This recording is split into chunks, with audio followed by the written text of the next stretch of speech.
Cette histoire, c'est pas un film, c'est pas une fiction. C'est la vraie vie. Et ça s'est passé, juste ici, aux Antilles, en Martinique, en Guadeloupe, là où le soleil tape, là où la mer est turquoise, mais où l'histoire, elle pique. Tout commence après l'abolition de l'esclavage, en 1848. Les esclaves sont libres, sur le papier. Mais dans les plantations, les anciens colons, eux, ils sont encore là. Ils ont gardé la terre, les usines, l'argent. Et pendant que le peuple galère, eux, ils s'organisent. Parmi ces familles, les Ayotes, Békés, descendants d'Européens, blancs, riches, puissants, ils n'ont pas quitté les Antilles. Au contraire, ils rachètent, ils accumulent et ils plantent la graine d'un empire. 1960. Le monde change. Mais aux Antilles, toujours les mêmes familles au sommet. Et là, il y a un nom qui va tout bouleverser. Bernard Ayo, le fils, l'héritier, l'homme de l'ombre qui voit loin, très loin. Il regarde autour de lui. La canne à sucre, c'est pas assez. Il veut plus grand, plus large. Alors il crée GBH, le groupe Bernard Ayo. Et il fait ce que personne d'autre n'avait osé faire. Il contrôle l'île. Pas avec des armes, mais avec des magasins, des voitures, des millions.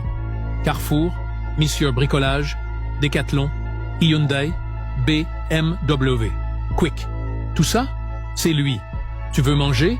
C'est lui. Tu veux t'habiller? C'est lui. Tu veux construire ta maison? C'est lui. Aux Antilles, Ayo est partout. Il est dans ton frigo, dans ta voiture, dans ta carte bancaire. Et pendant que le peuple survit avec le SMIC, lui, il voyage en jet privé. Il dort dans des villas de luxe, face à l'océan. Il mange du homard, pendant que d'autres mangent du riz sec. Guadeloupe, c'est l'explosion. Trop, c'est trop. Le coût de la vie est insupportable. Les inégalités sont visibles. Et le peuple dit « Stop !» La rue crie. Les magasins ferment. Le LKP prend la tête du mouvement. Une grève générale de plus de 40 jours. Dans les slogans, un nom revient.